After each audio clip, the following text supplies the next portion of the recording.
story. The autumn Portland rain drummed against the floor-to-ceiling windows of Nathan Foster's corner office, creating a soothing rhythm that matched the steady growth of Renovate Right over the past decade. At 38, Nathan's salt and pepper temples were the only sign of the countless hours he'd poured into building his construction empire. He stood at the window, watching crews below navigate crane equipment through the misty morning, when a knock at his door broke his reverie. "Morning, boss." Mike Rodriguez's familiar voice boomed through the office. Nathan turned to see his childhood friend's stocky frame filling the doorway, hard hat tucked under one arm, safety vest still dusty from the morning site visit. "Remember when we were the ones operating those cranes?" Nathan's face broke into a warm smile. "You mean when you nearly dropped that steel beam on my head?" "Hey, that was one time." Mike crossed the room, his work boots leaving faint muddy impressions on the polished concrete floor. "And I maintain it was your fault for standing in the wrong spot." The two men shared a laugh that echoed years of friendship, from building tree houses in their backyards to founding Renovate Right in Mike's garage. Mike settled into one of the leather chairs facing Nathan's desk, propping his boots on the corner like he'd done 1,000 times before. "Speaking of the old days," Mike said, pulling out his phone. "Angela found this while cleaning out the attic." He held up a faded photograph showing two teenagers covered in sawdust, proudly standing next to a crooked doghouse. Nathan leaned in, chuckling. "Our first project. God, we were terrible, but determined," Mike added, his dark eyes twinkling. "Just like you said back then, it's not about being perfect the first time.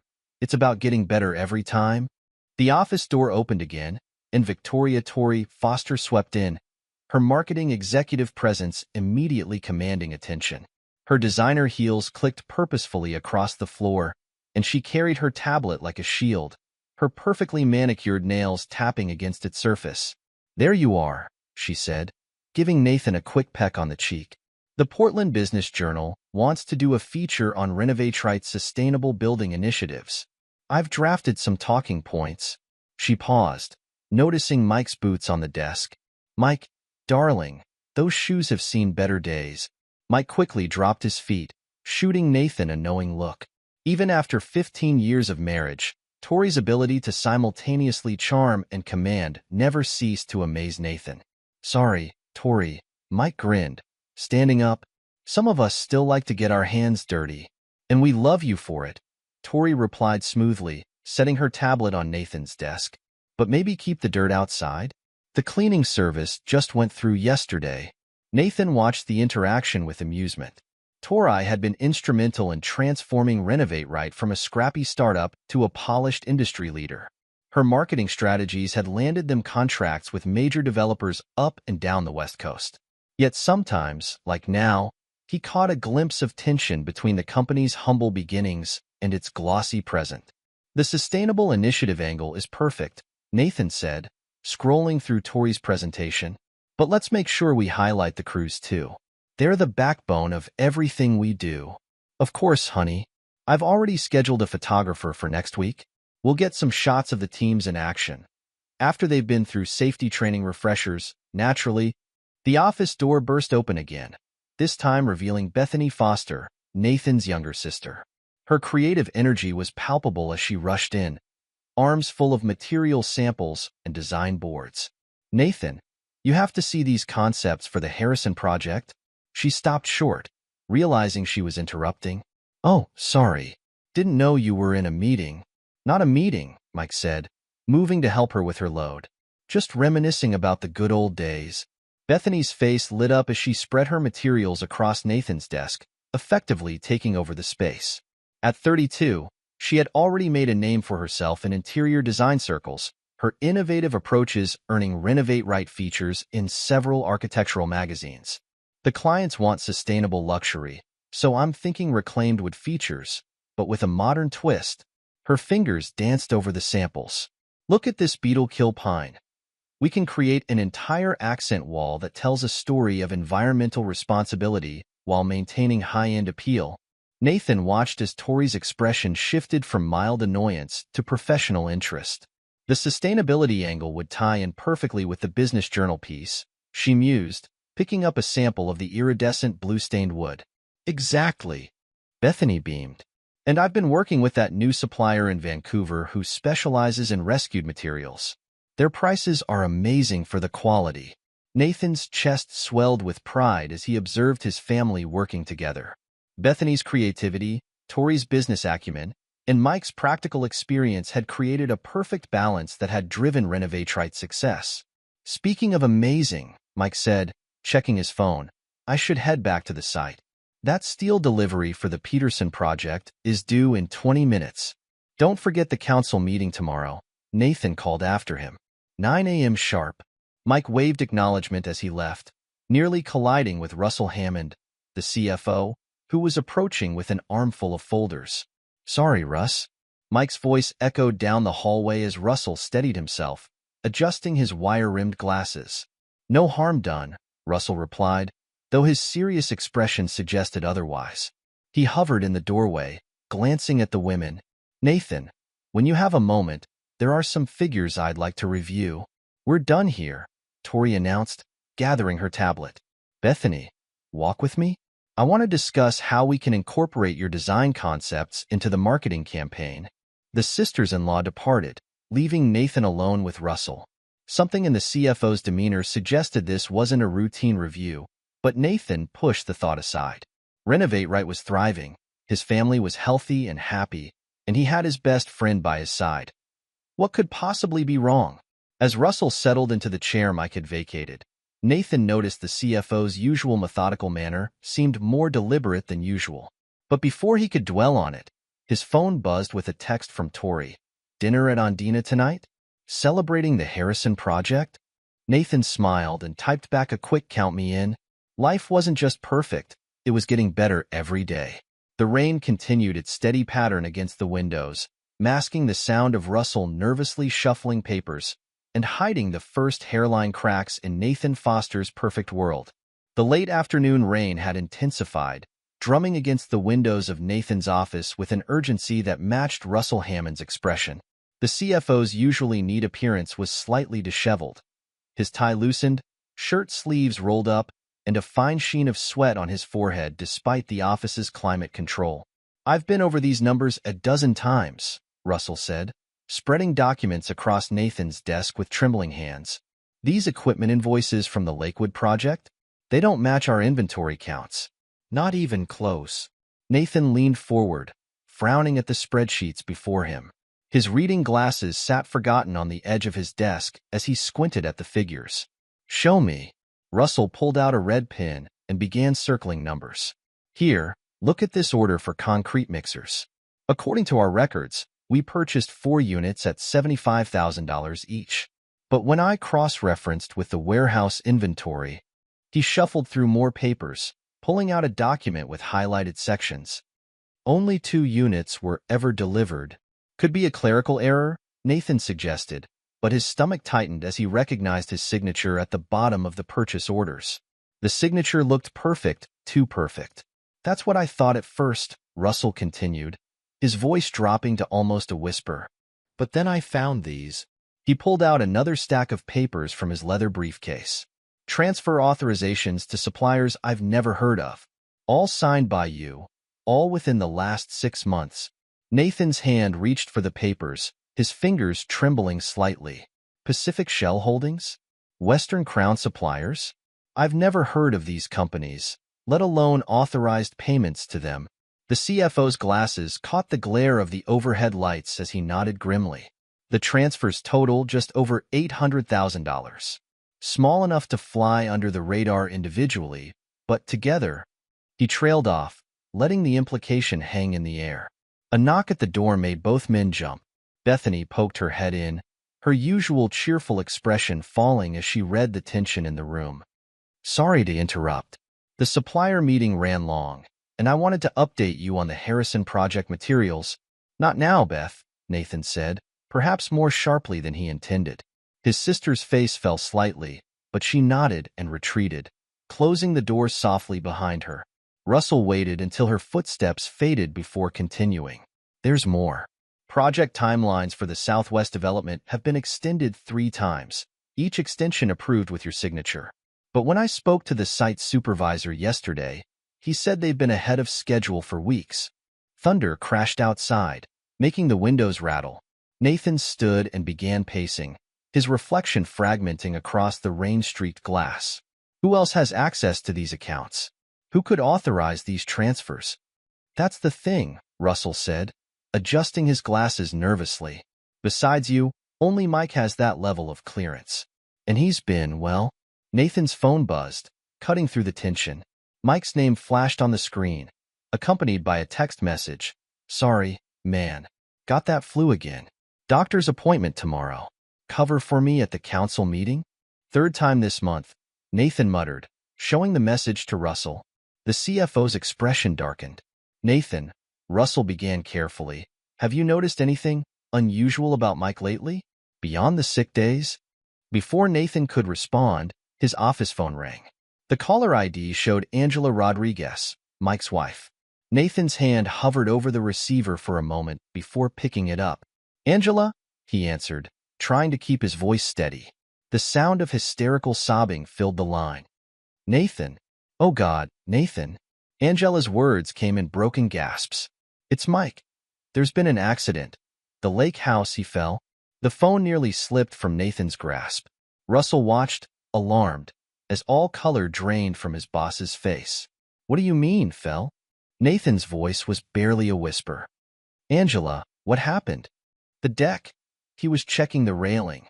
Slipped on the wet boards. Her words dissolved into fresh sobs. The rocks below. His head. Oh God, Nathan. He's gone. Mike's gone. The room seemed to tilt on its axis. Nathan gripped the edge of his desk, his knuckles white. Russell quickly moved to support him, guiding him into his chair. I'll be right there, Nathan managed to say before the phone slipped from his fingers, clattering onto the desk. Russell gathered the scattered documents with shaking hands, trying to give his boss a moment to process the news. Nathan, I'm so sorry. Should I call someone? Tori. No, Nathan said, his voice hollow. No, I'll call her. Just leave everything here. We'll deal with it later. The CFO nodded, placing the files in a neat stack on the corner of the desk. He paused at the door, looking back at Nathan, who sat motionless, staring at nothing. Nathan, Russell said softly, about the discrepancies. Later, Russell. Nathan cut him off, his tone making it clear the discussion was over. Just later. After Russell left, Nathan remained frozen in his chair, the rain providing a somber backdrop to his racing thoughts. The financial irregularities, Mike's recent absences, and now this tragic accident. Something wasn't adding up, but grief clouded his ability to see the connection. His phone buzzed again, a text from Bethany. Just heard about Mike. OMG. Need anything? Before he could respond, another message came through, this time from Tori. Angela just called. On my way to the lake house now. Meet you there? Nathan stared at the messages, then at the stack of suspicious documents on his desk. The perfect life he'd built was beginning to show its first cracks, but he couldn't have known that this was only the beginning of the fractures that would soon shatter everything he believed in.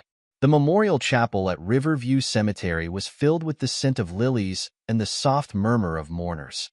Sunlight filtered through stained glass windows, casting muted colors across the closed mahogany casket at the front of the room.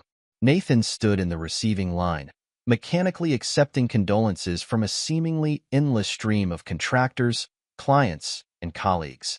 Angela Rodriguez stood beside him, a vision of grief in black Chanel, her mascara artfully smudged just enough to suggest tears without ruining her makeup.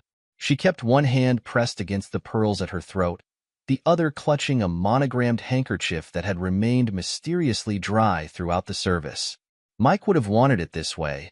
She had insisted when the funeral director suggested opening the casket. He was always so particular about his appearance. The accident. Her voice had cracked perfectly on the word. I couldn't bear for people to remember him any other way. Nathan had nodded numbly, though something about her performance felt off, like watching an actor who had rehearsed their lines too many times. But he pushed the thought aside, attributing it to his own grief and shock. Bethany materialized at his elbow, her phone clutched in her manicured hands. She'd been checking it obsessively throughout the service, her thumbs dancing across the screen every few minutes. "The resort client keeps calling," she whispered, her eyes darting between her phone and the crowd. "They're worried about the timeline now that—" She swallowed hard. "Now that Mike's gone, the resort can wait," Nathan muttered. But Bethany was already backing away, phone pressed to her ear as she slipped out a side door.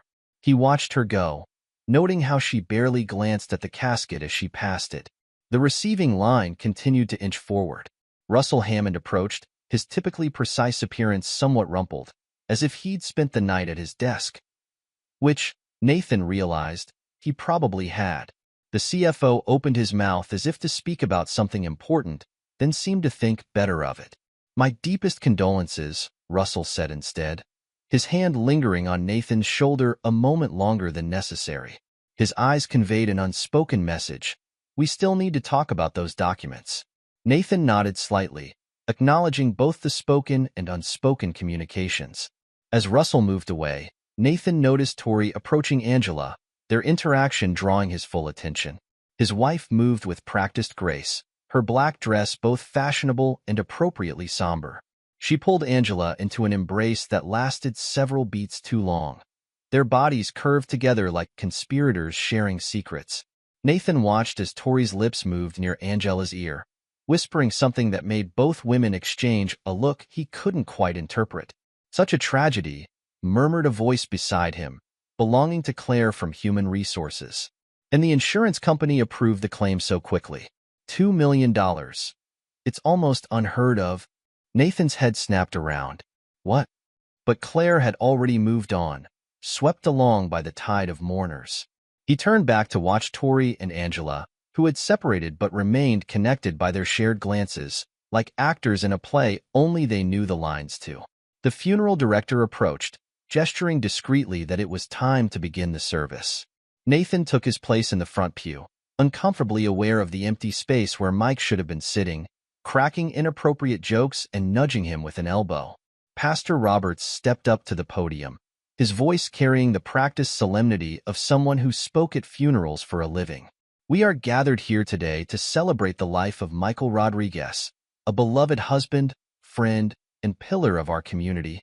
Nathan tried to focus on the words, but his attention kept drifting to the closed casket. In all the years he'd known Mike, he'd never known his friend to back down from anything, to hide from any situation. The closed casket felt wrong, like a contractor covering up shoddy workmanship with expensive finishes. Bethany slipped back into the chapel, sliding into the pew beside him. Her phone buzzed again, and she quickly silenced it. But not before Nathan caught a glimpse of a text notification that made her face pale slightly. When he tried to catch her eye, she became intensely focused on the pastor's words, though her fingers kept worrying the edge of her phone case. The service continued with a parade of speakers sharing memories of Mike. Each story felt somehow hollow, as if they were describing a character from a movie rather than the flesh and blood man Nathan had known since childhood. He had been scheduled to speak as well, but when Pastor Roberts called his name, his legs refused to move. "Nathan?" the pastor prompted gently. Tori squeezed his hand. "It's okay, honey. Everyone understands." Her touch felt foreign, her words rehearsed. Nathan remained seated, his silence saying more than any prepared speech could have. After the service, as the mourners began to disperse, Nathan overheard fragments of conversations that seemed to hover just at the edge of his awareness. "Such a generous insurance policy. Angela seems to be holding up remarkably well. Moving to California already? That seems rather." He watched as Angela hugged various guests goodbye, her performance of grief flawless yet somehow mechanical. She had already mentioned her plans to leave Portland, citing the impossibility of staying in a city filled with memories of Mike. The speed of her decision nagged at Nathan's consciousness, like a splinter he couldn't quite reach. "Nathan!" Bethany appeared at his side again, her voice tight with barely contained stress. "The resort project team is demanding a meeting tomorrow. They're saying their investors are getting nervous about the delays." "Delays?" Nathan frowned. "What delays?" "The project was ahead of schedule last week." Bethany's eyes darted away from his. "There have been some complications." "Nothing I can't handle," she added quickly. I just thought you should know. Before he could press her for details, she was gone again, her heels clicking rapidly across the chapel floor as she made another hasty exit. Nathan noticed she headed straight for Tori, the two women exchanging what appeared to be an intense but brief conversation before separating just as quickly. The funeral director began supervising the removal of flower arrangements, his efficient movements suggesting it was time for the family to leave. Nathan stood rooted in place, watching as the casket containing his supposedly dead best friend was wheeled toward the door for transfer to the crematorium. Angela had insisted on cremation, another decision that felt oddly rushed. Ready to go home?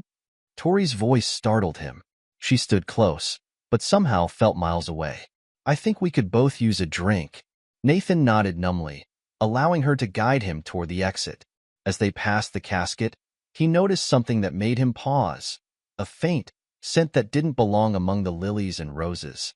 It was subtle, easily missed, but unmistakable to someone who'd worked construction sites for decades. Fresh paint. Why, he wondered, would a casket that was going straight to cremation smell of fresh paint?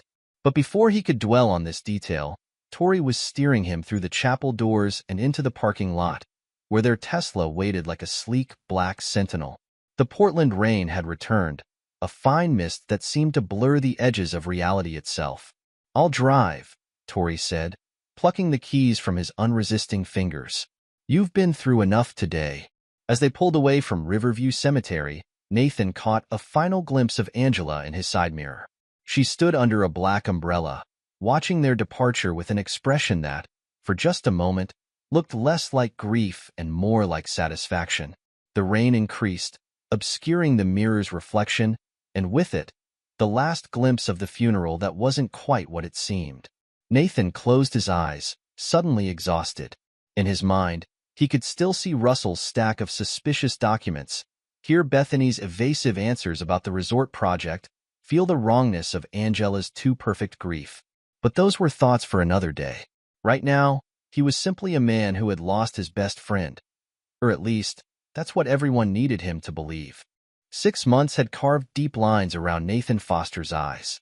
The Portland winter had given way to spring, but inside his office at Renovate Right, time seemed frozen in that rainy Thursday when Russell had first shown him the suspicious transfers. The company ran on. Projects were completed, contracts signed, but everything felt mechanical, like a clock with missing gears somehow still ticking. The morning mail sat in a neat stack on his desk, sorted by his new assistant. He'd gone through 3 since Mike's death, none lasting more than a few months. A manila envelope caught his eye, unmarked except for his name typed in clean courier font. No return address, no postmark, just Nathan Foster staring up at him like an accusation. His letter opener sliced through the seal with a whisper. The contents spilled onto his desk, photographs, crisp and professional, each one a hammer blow to his reality. The first showed Tori, his wife, sitting at an outdoor cafe in Seattle. The timestamp read just 2 weeks ago, when she claimed to be at a marketing conference in Denver. Across from her sat Angela Rodriguez, Mike's widow, who was supposed to be rebuilding her life in California. Their heads were bent close together over what appeared to be documents. Nathan's hands trembled as he moved to the next photo. His sister Bethany, wearing large sunglasses and a baseball cap, stood at an ATM. The next shot showed her at another ATM across town, then another. Each timestamp showed a different date, but the same furtive posture, the same careful glances over her shoulder. The last photograph made his coffee-filled stomach lurch. Mike Rodriguez, very much alive, lounging on a beach. The Hawaiian landscape behind him was unmistakable, the date stamp showing just 2 weeks ago. His supposedly dead best friend wore board shorts and sunglasses, looking tanned and very much not deceased. A note fluttered from between the photos, typed in the same clean courier font. Your wife isn't who you think she is. Neither is your sister. Check the offshore account transfers from Renovate Right to Pacific Shell Holdings. Nathan spread the photos across his desk, the morning sun highlighting each betrayal in crisp detail. His phone buzzed, a text from Tori. Working late tonight. Don't wait up. Red heart. He picked up his office phone, fingers hovering over the keypad. Russell would be the logical person to call, But this went beyond missing inventory and suspicious signatures. This needed someone who could operate in shadows, someone who could follow money and people without raising alarms. His browser history still contained his late-night research from months ago, when the first doubts had begun to gnaw. He pulled up the bookmark, Dakota Wells Investigations. The website was simple, professional, with a background in forensic accounting prominently featured. Former FBI experience. Discretion guaranteed. The phone rang twice before a crisp voice answered. Dakota Wells. Ms. Wells, Nathan said, his voice steadier than he felt. My name is Nathan Foster. I need someone who can follow money, and my wife. A pause, then. Mr. Foster of Renovate, right? Yes. I've been following the business news. Tragic about your partner. Another pause. When would you like to meet? Nathan glanced at Tori's text message again. Tonight. My wife's working late. Text me your address. 8 p.m. The rest of the day passed in a blur of meetings and signatures, each interaction now colored by suspicion. Had Bethany's nervous energy always seemed so forced? Had Tori's kisses always felt so mechanical? Every casual exchange became a potential piece of evidence, every glance a possible tell. At 6, Tori breezed through his office door, designer briefcase in hand. Don't forget, I'm meeting with the new sustainable materials supplier tonight. She kissed his cheek, her perfume familiar yet somehow cloying. There's leftover lasagna in the fridge. The supplier, Nathan said carefully. Which one is that again? Pacific something, Tori waved dismissively. Beth recommended them. All very eco-friendly and cost-effective. She was already turning away, heels clicking toward the door. Don't wait up. Nathan watched her go, the name Pacific echoing in his mind like a warning bell. He waited until her Tesla had pulled out of the parking garage before reaching for his phone. The text to Dakota Wells was brief. 768 Northwest Skyline Boulevard. 8 p.m. Ring twice. The next 2 hours stretched like taffy. Nathan paced his home office, the photos spread across his desk, each one a piece of a puzzle he wasn't sure he wanted to complete. The Seattle Cafe meeting. The ATM withdrawals. Mike on that Hawaiian beach, deeply tanned and very much alive. At precisely 8 o'clock, the doorbell rang twice. Nathan opened the door to find a woman in her early 40s, dressed in a charcoal pantsuit that managed to be both professional and forgettable. Her dark hair was pulled back severely, highlighting sharp cheekbones and eyes that missed nothing. Mr. Foster, she said, extending her hand. Dakota Wells. He led her to his home office, watching as she took in the space with quick, efficient glances. Her eyes lingered on the photos he'd arranged on the desk. Tell me what you need, she said, settling into a chair with the fluid grace of someone used to long surveillance operations. Nathan handed her the anonymous note. I need to know if my wife is stealing from my company. I need to know if my best friend faked his own death. I need. His voice caught. I need to know how deep this goes. Dakota studied the photos methodically, her expression neutral. The ATM withdrawals show a pattern. Your sister's using different branches, but same time of day. Structured withdrawals, staying just under reporting limits. She pointed to the cafe photo. Your wife and Mrs. Rodriguez chose a spot with poor security camera coverage, but good sight lines. They've done this before. Can you follow the money? Pacific Shell Holdings, she mused, reading the note again. Offshore accounts are tricky, but not impossible. What's your budget for this investigation? Nathan met her steady gaze. Whatever it takes. She nodded once, already pulling out a slim laptop. I'll need access to your company's financial records. All of them, especially anything involving this Pacific Shell Holdings. And Mr. Foster? She held up the photo of Mike on the beach. When someone fakes their death this convincingly, they usually have help on the inside. Are you prepared for what we might find? The question hung in the air like smoke. Through the window, Nathan could see the lights of Portland spread out below, a glittering tapestry of homes and lives and secrets. Somewhere out there, his wife was meeting someone who wasn't a supplier. His sister was withdrawing cash she shouldn't have. And his dead best friend was sipping cocktails on a Hawaiian beach. Just find the truth, he said finally. Whatever it costs. Dakota began typing, her fingers moving with practiced efficiency. I'll need a few days to set up surveillance. In the meantime, act normal. Don't change any patterns. Don't confront anyone. She glanced up from her screen. And Mr. Foster? Delete that text history with me. Your wife seems like the type to check phones. As if on cue, Nathan's phone buzzed with another text from Tori. Meeting running late. Don't wait up. Face blowing a kia. He showed it to Dakota, who took a photo with her phone. Document everything, she said. Every text, every late meeting, every business trip. We're building a case, Mr. Foster. Evidence is everything.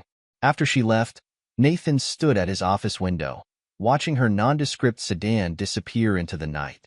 The envelope of photos sat heavy in his desk drawer, each image a crack in the foundation of his life. Tomorrow, he would go to work. He would kiss his wife goodbye, nod at his sister's design presentations, sign documents, and pretend everything was normal. But nothing would ever be normal again. The unraveling had begun. Dakota Wells' investigation moved with the precision of a surgeon's scalpel, peeling back layers of deception one document at a time. Over the next 2 weeks, her updates arrived in encrypted emails, each one revealing a new facet of betrayal. Pacific Shell Holdings existed on paper as an eco-friendly building materials supplier, but its registration told a different story. The company was headquartered in the Cayman Islands, with Angela Rodriguez listed as the primary owner, and Nathan's heart had clenched at this discovery, Bethany Foster as CFO. The money trail was elegant in its complexity. Small transfers from Renovate Right, each just under reporting thresholds, filtered through Pacific Shell Holdings before disappearing into a web of Hawaiian bank accounts. Dakota's analysis showed over $2 million had vanished this way, not counting the insurance payout from Mike's death. Nathan maintained his routine with mechanical precision, each interaction now viewed through the lens of suspicion. He noticed how Bethany's phone always lay face down during meetings, how Tori's late nights always coincided with large transfers to Pacific Shell Holdings.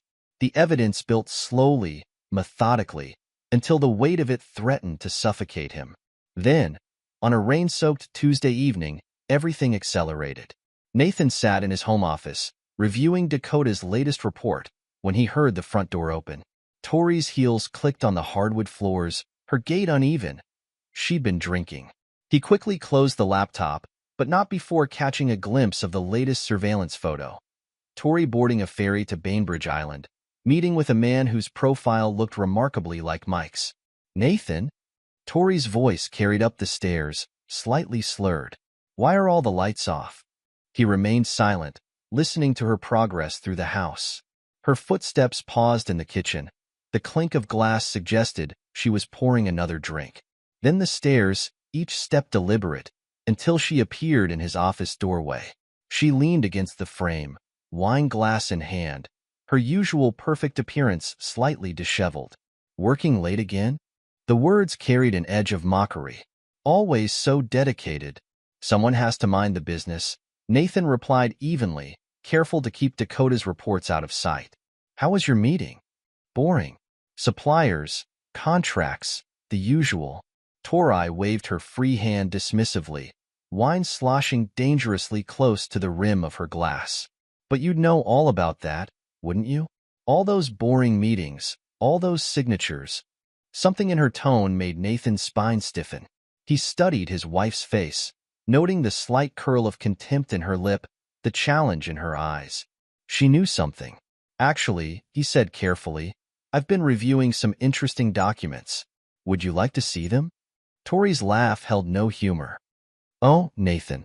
Always so methodical, so trusting. She took another sip of wine. Did you really think we wouldn't notice you hiring a private investigator? The air seemed to crystallize between them. Nathan kept his voice steady. Remember your best friend Mike who died? She pushed away from the doorframe, stalking into the office like a predator who no longer needed to hide. He's alive in Hawaii. We faked his death to claim insurance, and your sister helped us plan it all. Her smile was razor-sharp. Surprise. I'm joining him next week, and half your company shares are already in my name. Nathan's hand moved slowly toward his phone, where Dakota's instructions glowed on the screen. Recording active. How long? He asked, fighting to keep his voice level. How long have you been planning this? Tori laughed again, darker this time. Oh, honey, did you really think I married you for love? The dutiful wife, helping build your precious company? She drained her wine glass. You made it so easy. 25% of the shares as a gesture of trust, and you never even checked when I had the paperwork modified. Your signature looks perfect, doesn't it? And Bethany, my own sister, she was the easiest to turn. All that talent, all those innovative designs, and you still treated her like a little girl playing with color swatches. Tori's eyes glittered with malice. Did you know she's been funneling her real earnings through Pacific Shell Holdings for years? The magazines love her work. They just don't know they're paying a shell company instead of Renovate, right? Each word was a dagger, but Nathan forced himself to keep her talking. The recording app blinked steadily on his phone, capturing every confession. And Mike? The name felt like ashes in his mouth. My best friend? Your best friend? Tori's laugh turned bitter. The man you kept as a glorified construction foreman while you played CEO? He had ambitions too, Nathan. Hawaii suits him. You should see how he's thriving now that he's not living in your shadow. She moved to the window, looking out over the city lights. It's almost poetic, really. The perfect little family business, built on trust and loyalty. She turned back to him, triumph written across her features. We played our parts well, didn't we? The supportive wife, the grateful sister, the faithful friend. And you never questioned any of it. Nathan's fingers tightened around his phone. Until now, she agreed, seemingly unbothered by his tone. But it doesn't matter anymore. By this time next week, I'll be in Hawaii. The additional shares are already transferred. Check the paperwork if you don't believe me. Dated 3 months ago, with your perfect signature. She set her empty wine glass on his desk, deliberately missing the coaster. Don't worry, we left you enough to start over. Consider it a parting gift. Her smile was pure venom. After all, you taught us everything we know about building something from the ground up. Nathan remained seated, every muscle tense but his voice calm. You really think you'll get away with this? Oh, honey. Tori patted his cheek condescendingly. We already have. She turned to leave, pausing in the doorway. Don't wait up. I have a lot of packing to do. The click of her heels faded down the hallway, followed by the soft thud of their bedroom door. Nathan waited until he heard the shower running before pulling out his phone. His hands shook slightly as he typed a message to Dakota. She confessed. Everything. Recording attached. The response came immediately. Don't confront her further. Evidence secured. Implementing containment protocols now. Nathan sat in the darkness of his office, listening to the shower run upstairs. His wife was there, washing away the last pretense of their marriage, while somewhere in Hawaii, his best friend sipped cocktails by the beach. His sister was probably transferring more funds even now, preparing for her own escape. The perfect life he'd built had been a carefully constructed illusion, and now he watched it dissolve like a sandcastle in the tide. But as he stared at the empty wine glass Tori had left her last casual act of disrespect, a cold certainty settled over him. They thought they'd won. They thought their plan was perfect. They had no idea what was coming. The next 48 hours unfolded like a precision military operation. Dakota Wells had already contacted FBI Special Agent Claire Martinez, who specialized in insurance fraud, sharing the evidence they'd gathered. Agent Martinez had been building similar cases along the West Coast. Tori's recorded confession was the missing piece she'd been waiting for. Nathan maintained his routine with mechanical precision, each movement a performance for an audience he knew was watching. He kissed Tori goodbye in the morning, nodded through Bethany's design presentations, signed documents with a hand that didn't shake. All while FBI agents moved silently into position, their net closing around the conspirators with inexorable patience. Your wife booked a flight to Honolulu, Dakota reported during a clandestine meeting in a downtown parking garage. Wednesday morning, 10:45 a.m. First class. Her smile was grimly satisfied. Agent Martinez has teams in place both here and in Hawaii. Nathan leaned against his car, the concrete walls amplifying the sound of distant traffic. And Bethany? We've tracked unusual activity in the company accounts. Large transfers being queued up, set to trigger automatically. Dakota checked her phone. Your sister's trying to empty everything before she runs. The pieces were falling into place, but Nathan felt nothing but a hollow ache where triumph should have been. The parking garage's fluorescent lights cast across Dakota's face as she continued her briefing. Agent Martinez has coordinated with Hawaiian authorities, she said, her voice echoing slightly in the concrete space. They've located Mike and Angela. The property is under surveillance. Have they? Nathan's voice caught. Have they seen them? Dakota pulled out her tablet, showing him a surveillance photo. Mike and Angela on a beachfront lanai, looking tanned and relaxed, living their best lives on stolen money and broken trust. They're not trying to hide anymore, Dakota observed. They think they've won. Nathan's phone buzzed, a text from Tori. Working late again. Last-minute client emergency. Don't wait up. Clinking glassy. He showed it to Dakota, who photographed the message with practiced efficiency. She's meeting with her lawyer, she explained, finalizing the paperwork for the share transfer. We're letting her think it's working. The operation was moving into its final phase. FBI agents had quietly replaced security personnel at Portland International Airport. Others were positioned at revengestories offices, waiting for Bethany's inevitable attempt to access the accounts. Remember, Dakota cautioned, absolute normalcy until the last moment. One slip, one hint that you know, and they might accelerate their plans. We need them to stick to their timeline.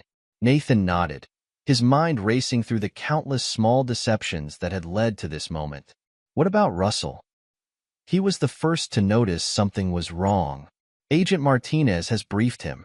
He'll keep monitoring the accounts, alert us to any unusual activity. Dakota checked her watch. Speaking of which, your wife should be heading home soon. You should beat her there. The drive home was surreal. Portland's familiar streets seemed somehow foreign, as if the city itself had been complicit in the deception. Nathan parked in the garage just minutes before Tori's Tesla pulled in beside him. Oh, she feigned surprise, her actress's mask perfectly in place. I thought you'd be asleep by now. Couldn't sleep, Nathan replied truthfully. Too much on my mind. Poor baby. Tori patted his cheek, her touch cold despite her warm smile.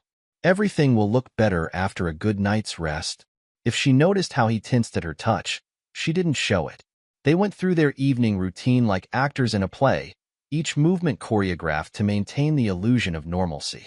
Tori hummed while removing her makeup, chatted about client meetings that Nathan now knew were lies, and kissed him goodnight with lips that had spoken such venom just days before. The next morning dawned gray and cool. Nathan watched from the bedroom window as Tori loaded her overnight bag into her car. Enough designer luggage for someone who wasn't planning to return. She'd been careful, spreading the packing over several days, always when she thought he was at work. Last-minute business trip, she'd explained over breakfast, her smile never wavering. That sustainable materials supplier in Hawaii? They want to discuss an exclusive contract. Could be huge for the company. Nathan managed a convincing look of excitement. That's fantastic, honey. When's your flight? 10:45. Don't worry about driving me. I'll leave my car in long-term parking. She kissed him goodbye, lingering a moment longer than usual. I'll call you when I land. No, Nathan thought as he watched her drive away. You won't. At the office, Bethany was already in full panic mode. She burst into his office without knocking, her usual poise fractured by urgency. The systems locked me out, she said, her voice pitched higher than normal. I was trying to process some supplier payments, but nothing's going through. Nathan kept his expression neutral. That's strange. Did you talk to IT? They're saying it's a security protocol. Bethany's fingers drummed nervously on his desk. But these payments are time-sensitive. Maybe if you authorize them directly. Of course, Nathan said smoothly. Send me the details. I'll take care of it. He could feel her eyes on him as she backed out of the office, could almost see the gears turning in her head. The transfers would be blocked, and soon she'd make her move. His phone buzzed with updates from Dakota. Tori through security. Bethany attempting remote account access. Teams in position. The endgame was approaching. Somewhere in the building, FBI agents waited patiently. At the airport, More agents watched Tori progress toward her gate. In Hawaii, another team prepared to move on Mike and Angela's beachfront hideaway. Nathan stared at his computer screen, watching as Bethany made increasingly desperate attempts to access the frozen accounts. Each denied transaction was another nail in the coffin of their scheme. His phone buzzed one final time. A message from Agent Martinez. All players in position. Authorization to proceed. Nathan took a deep breath, thinking of the wife who never really loved him, the sister who betrayed him, and the best friend who'd faked his own death. His response was simple. Execute. The carefully constructed house of cards was about to collapse, and Nathan Foster had just pulled out the foundation.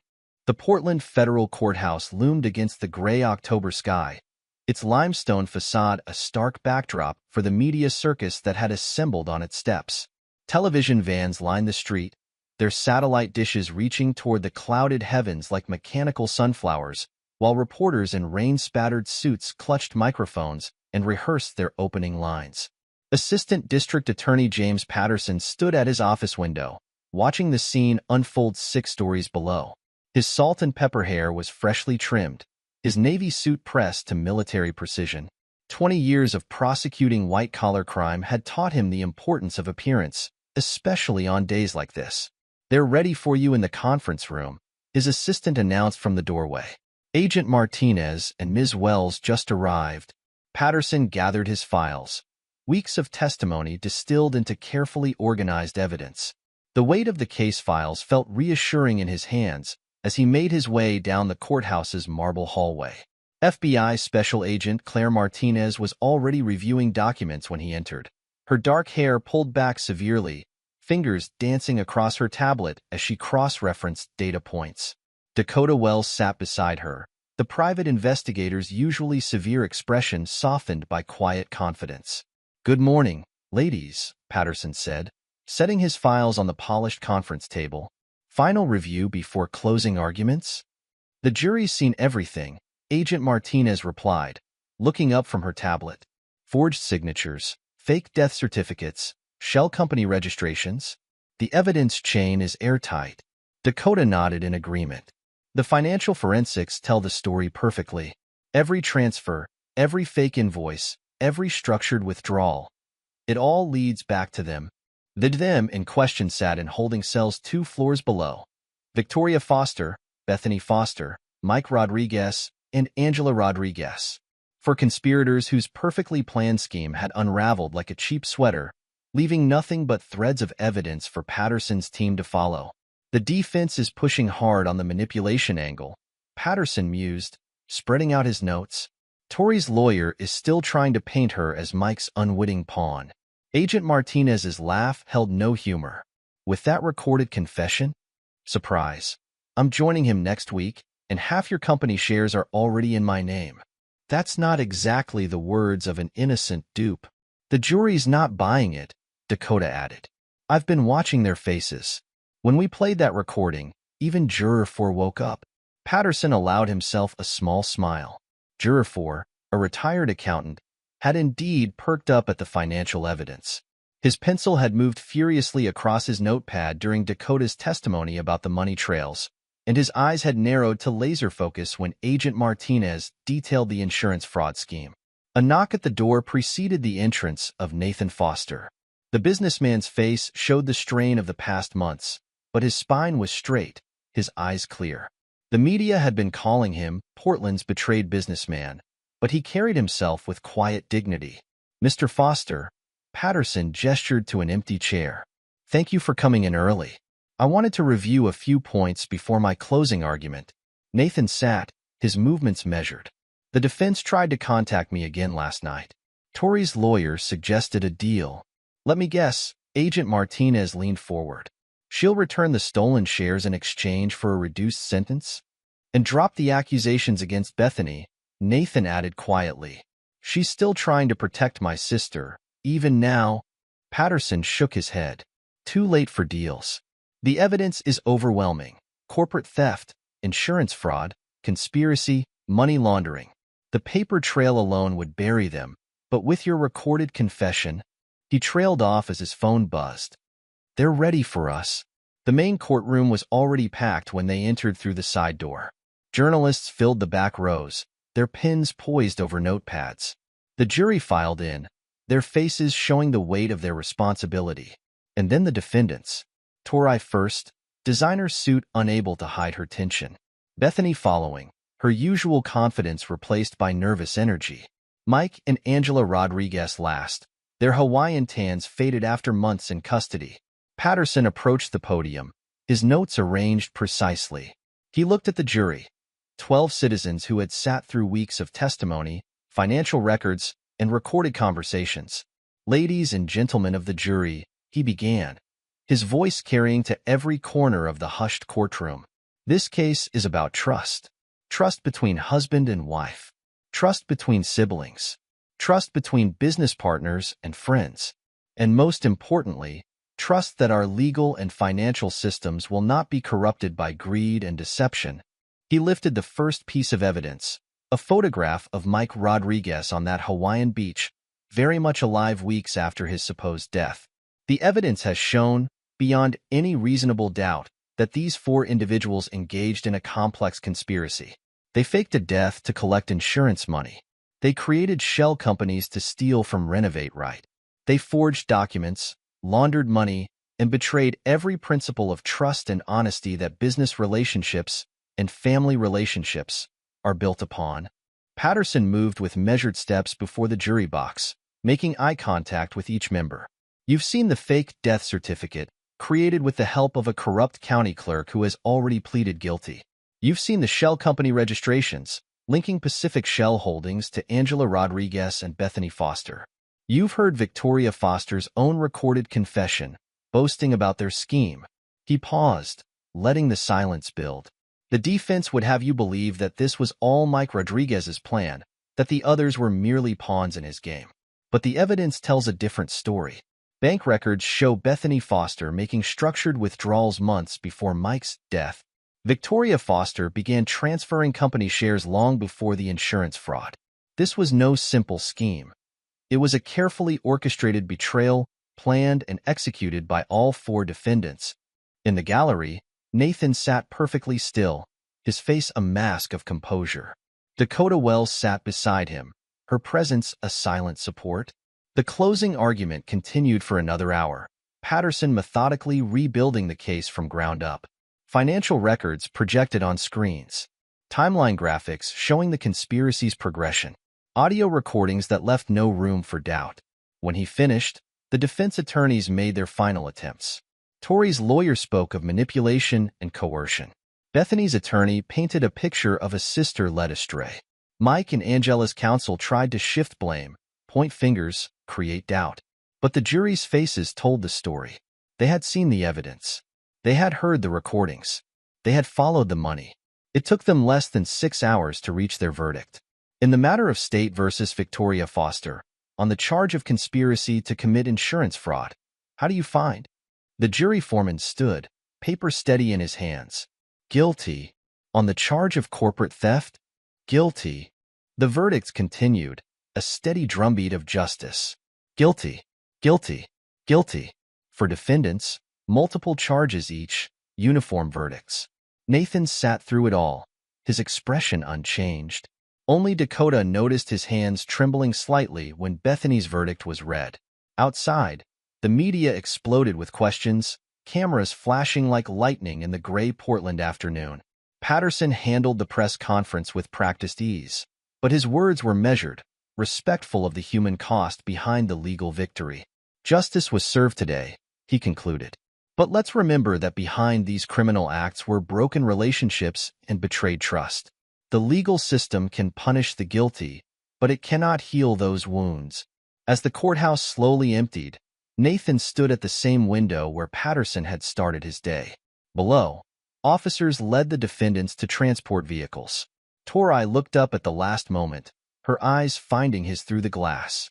For a brief second, her mask slipped, showing something that might have been regret. Then she was gone, and with her, the last traces of Nathan Foster's perfect life. But as Patterson had said, justice had been served. It was time to rebuild. The morning sun streamed through the floor-to-ceiling windows of Renovate Right's conference room, illuminating the faces gathered around the massive oak table. 6 months had passed since the verdicts, and Nathan Foster sat at the head of the table, watching his rebuilt executive team in action. Russell Hammond, the CFO whose initial suspicions had started the unraveling, was walking the board through new financial controls. His wire-rimmed glasses caught the light as he gestured to projected spreadsheets. The new system requires triple verification for any transfer over $10,000, Russell explained, his confidence grown since the trial. Every signature, every approval, every transaction is now blockchain verified. What happened before? It can't happen again. Nathan nodded approvingly, then turned his attention to the woman sitting to his right. Olivia Chen, the project manager he'd hired just before the scandal broke, had stepped into Bethany's role with remarkable skill. Her portfolio of designs spread across the table showed innovation without sacrificing integrity. The Harrison project completion photos, Olivia was saying, her quiet competence a sharp contrast to Bethany's frenetic energy. We came in under budget and ahead of schedule, even with the enhanced sustainability features. The clients already commissioned 2 more projects. The meeting continued, each report a testament to the company's resilience. But rebuilding Renovatrite's reputation had been more than just new procedures and successful projects. It had required a fundamental shift in company culture. After the board members filed out, Nathan remained in his chair, remembering the day he'd called the all-hands meeting to address the scandal. Hundreds of employees, from construction crews to office staff, had gathered in the warehouse. Their faces had shown a mix of shock, betrayal, and uncertainty about their futures. We're not just rebuilding trust with our clients, he had told them.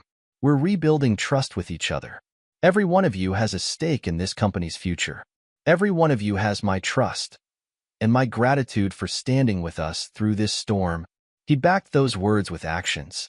The employee stock ownership program he'd implemented gave workers a real stake in the company's success. The new transparency policies meant every employee could see the company's financials. Trust wasn't just given, it was earned and verified. A knock at the conference room door interrupted his thoughts. Olivia stood in the doorway, tablet in hand. "Sorry to disturb you," she said, "but I wanted to show you something. Remember that sustainable housing initiative we discussed?" Nathan gestured for her to continue. Olivia pulled up a presentation on the room's main screen. "I've been working with local nonprofits," she explained, her passion for the project evident in her voice. "There's a real need for affordable housing that meets green building standards. I think Renovate Right could help fill that gap." As she walked through the proposal, Nathan found himself smiling. This was exactly the kind of innovation and integrity he'd been looking for, not just building structures, but building community. "What's the timeline?" he asked when she finished. "We could break ground in 3 months, assuming the permits come through." Olivia's eyes sparkled with enthusiasm. The first project would be small, just 20 units, but if it works, draft a full proposal, Nathan said. "This is exactly the direction we should be moving in." After Olivia left, Nathan walked to his office, noting how different the space felt now. Gone were the heavy curtains Tori had insisted on, replaced by clear glass that let in natural light. The dark wooden furniture had given way to modern, sustainable pieces that Olivia had sourced from local craftsmen. Russell appeared in his doorway, a stack of reports under his arm. "Got a minute?" "Always for you," Nathan replied, gesturing to a chair. "What's on your mind?" The CFO settled in, adjusting his glasses. "I've been going over the quarterly projections. Despite everything, the scandal, the media attention, the restructuring, we're actually showing growth. Significant growth." He spread the reports across Nathan's desk, pointing to key figures. Client retention is up 15%. New contracts have increased by 22%. And employee satisfaction scores. He tapped a particularly impressive graph. "Highest in company history. People respect honesty," Nathan mused, "even when it's about something painful." "Speaking of honesty," Russell said carefully, "there's something else you should know. I received a letter from Bethany's lawyer." Nathan's spine stiffened slightly, but he kept his voice steady. "Oh, she's eligible for parole next year. The lawyer says she wants to make amends, maybe even testify about other companies involved in similar schemes." Nathan was quiet for a long moment, looking out at the Portland skyline. Somewhere in the federal prison system, his sister was perhaps finally finding her own kind of honesty. "Have our legal team review it," he said finally. "If she's really ready to make amends, well, everyone deserves a chance to rebuild." Russell nodded, gathering his reports. At the door, he paused. "You know, when I first noticed those discrepancies, I never imagined where it would lead. But looking at the company now, maybe it had to break before it could be rebuilt properly." After Russell left, Nathan stood at his window, watching construction crews work on a new project across the street. The rhythmic movement of cranes and workers reminded him of his own early days in construction, when everything seemed simpler. But simple wasn't always better. Sometimes complexity brought strength, like the internal reinforcements that kept skyscrapers standing through storms. Renovate Right had weathered its storm and emerged stronger for it. A text message buzzed on his phone, Dakota, suggesting dinner to celebrate the company's latest successful audit. Nathan smiled as he typed his reply. Even in the midst of rebuilding his company, he'd found something else being built: a relationship based on trust, respect, and absolute honesty. The Portland Business Journal's annual awards ceremony transformed the Portland Art Museum's grand ballroom into a glittering celebration of commercial success. 3 years had passed since the scandal that rocked Renovate Right, and tonight, Nathan Foster stood at the podium, accepting the Company of the Year award. Lights from television cameras caught the silver threading through his hair as he adjusted the microphone. In the audience, familiar faces watched with pride. Russell Hammond, whose financial acumen had helped rebuild the company's foundation; Olivia Chun, whose innovative designs had earned international recognition; and Dakota Wells, whose keen investigative mind had uncovered the truth that saved everything. 3 years ago, Nathan began, his voice carrying easily through the hushed room. "I stood in front of my employees and promised them that Renovate Right would rebuild not just our reputation, but our very foundation. Today, I'm proud to say we've done more than that. We've redefined what success means in our industry." He gestured to the screens behind him, showing images of Renovate Right's recent projects: sustainable housing developments, community centers, the domestic violence shelter that had just opened its doors. Success isn't just about profit margins or market share. It's about the lives we touch, the communities we serve, and the trust we earn every single day. The numbers supported his words. Renovate Right had doubled its revenue, expanded to 3 new states, and launched a foundation providing construction training to at-risk youth. But more importantly, they'd rebuilt something that couldn't be measured in dollars: integrity. From her seat in the front row, Dakota watched Nathan with quiet pride. Their relationship had grown gradually from professional respect to friendship to love, built on a foundation of trust and honesty. Everything his marriage to Tori had lacked. As Nathan continued his speech, a movement in the crowd caught his eye. A familiar face, half hidden in the shadows at the back of the room. Thomas Rodriguez, Angela's brother. The anonymous tipster whose conscience had started the dominoes falling. Their eyes met briefly, and Nathan gave a slight nod of acknowledgement. Thomas returned the gesture, a small smile playing at his lips before he slipped quietly away. After the ceremony, Nathan and Dakota walked along the Portland waterfront, the night air crisp with early autumn. The Willamette River reflected the city lights like scattered stars, a mirror to the actual constellations above. "The foundation's first class graduates next week," Dakota mentioned, her hand warm in his. 20 students, all with job offers already lined up. Nathan smiled, remembering the skepticism when he'd first proposed the program. Taking at-risk youth and teaching them construction skills had seemed risky to some board members, but the results had proven transformative. "Speaking of transformations," Dakota said, reaching into her bag. "This came to the office today. I thought you should see it." She handed him an envelope, the prison postal mark immediately visible. Nathan's hand tightened slightly as he recognized Tori's handwriting. "She's requesting a meeting," Dakota explained softly. "Says she has information about other companies involved in similar schemes." Nathan looked at the envelope for a long moment, then tore it in half, letting the pieces flutter into a nearby recycling bin. "Some bridges," he said, taking Dakota's hand, "are better left burned." They continued their walk, passing beneath the bridges that spanned the Willamette. The city lights twinkled across the water, reflecting like stars in the dark surface. Nathan had lost a wife, a sister, and a best friend to greed and betrayal. But he'd gained something more valuable, the truth, and a chance to rebuild his life on his own terms.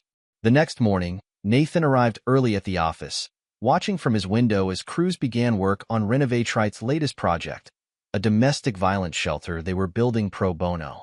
The irony wasn't lost on him as he observed the old structure being carefully demolished to make way for something new and stronger. Olivia's voice came through the intercom. The contractor meeting starts in 5 minutes. We're reviewing the shelter's final plans. On my way, Nathan replied, straightening his tie. He paused at his office door, taking in the view one last time. The morning sun caught the edges of the construction equipment, creating halos around the workers as they prepared for another day of building. Sometimes, he realized, you had to tear everything down to build something stronger in its place. As he walked to the conference room, Nathan passed the wall of framed magazine covers featuring Renovatrite's latest projects. Among them hung a simple quote he'd had installed after the scandal: "Trust is built with consistency." The words had become more than a motto. They were the foundation of everything they did now. The conference room was already full when he arrived. Olivia stood at the front, her presentations ready. Russell sat with his spreadsheets, and various project managers filled the remaining seats. Through the windows, Nathan could see the construction site, where crews were already at work, building something new, something better. This was his legacy now. Not the perfect facade he'd once maintained, but something real, something honest, something built to last. Nathan took his seat at the head of the table, ready to begin another day of building. Not just structures, but trust, integrity, and hope. The past had taught him that sometimes the strongest foundations are built on the ashes of what came before. And as the meeting began, Nathan Foster smiled, knowing that while some bridges should remain burned, others, the ones built on truth and trust, would stand the test of time. Epilogue. A decade later. The Portland skyline had evolved over the past decade, and from the top floor of Renovatrite's new headquarters, Nathan Foster could see the company's influence on that evolution. Sustainable high-rises, community centers, and affordable housing developments dotted the landscape, each building a testament to the company's transformation from scandal to industry leader. At 48, Nathan's temples had grown silver, but his eyes retained their sharp focus as he reviewed the latest expansion plans with his executive team. Renovatrite had become the West Coast's premier sustainable construction company, with offices in 6 states and a reputation for unshakable integrity. "The Senate committee's ready for your testimony," Dakota Wells Foster said, entering his office with a tablet in hand. Now his wife of 7 years, she transitioned from private investigator to Renovatrite's chief compliance officer, implementing systems that had become industry standards for preventing corporate fraud. Another congressional hearing about corporate transparency? Nathan smiled, remembering how their relationship had grown from those dark days of investigation to something built on mutual respect and absolute trust. "They want you to speak about the foundation's success," Dakota replied, setting a folder on his desk. "The numbers just came in. We've graduated over 1,000 students from the construction training program. 92% employment rate." The Renovatrite Foundation had become their proudest achievement, taking at-risk youth and former inmates and teaching them construction skills. The irony wasn't lost on Nathan that some of their graduates had helped build the very prisons where the conspirators had served their sentences. "Any word on the latest parole hearings?" he asked, though he already knew the answer. Dakota kept meticulous track of everyone involved in the scandal.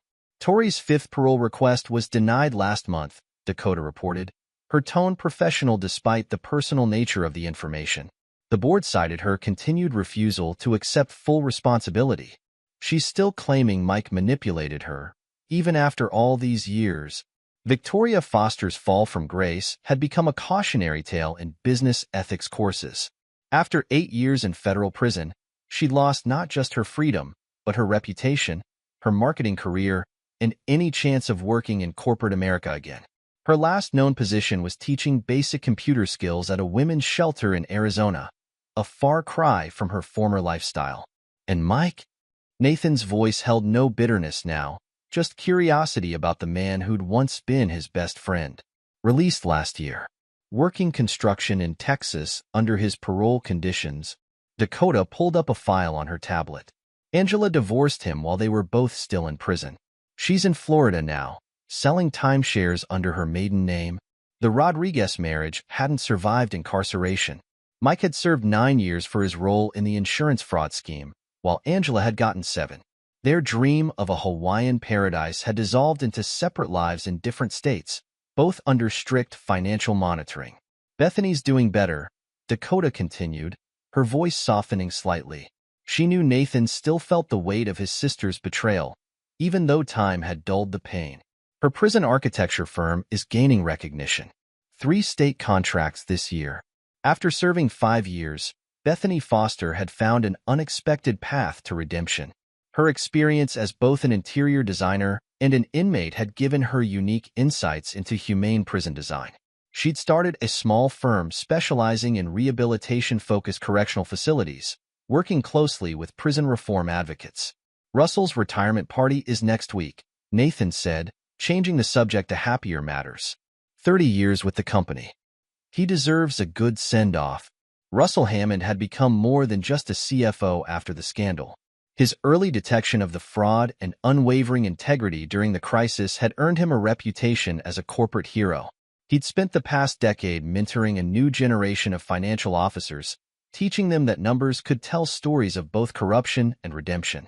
Olivia Chun, who'd stepped into the void left by Bethany's arrest, was now Renovatrite's executive vice president of design and innovation. Her sustainable building concepts had revolutionized the industry, earning the company numerous awards and, more importantly, the trust of communities they served. The Portland Business Journal wants to do a 10th anniversary piece, Dakota mentioned, pulling up another file, about how the scandal changed corporate culture in the Pacific Northwest. Nathan nodded, remembering that first Company of the Year award 3 years after the scandal. Renovatrite had won it 5 more times since then, but more significantly, they'd inspired other companies to prioritize transparency and ethical practices. They'll want to talk about Thomas Rodriguez too, he mused, thinking of the anonymous tipster who'd started it all. Thomas had emerged from the shadows after the trials, going on to establish a corporate whistleblower protection foundation. His organization had helped expose dozens of similar fraud schemes, saving companies billions and protecting countless employees. A knock at the door interrupted their discussion. It was their 16-year-old daughter, Alexandra, dressed in a hard hat and safety vest. She'd inherited Dakota's investigative mind and Nathan's love of building, spending her summers interning with various departments at Renovatrite. "Dad, the shelter site visit starts in 20 minutes, she reminded him, her tablet displaying project specifications with the confidence of someone born to the industry. Ms. Chin's already there with the community organizers. The domestic violence shelter they built a decade ago had become a model for similar projects across the country.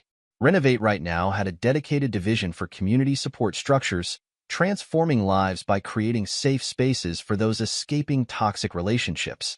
"Let's head over," Nathan said, gathering his things.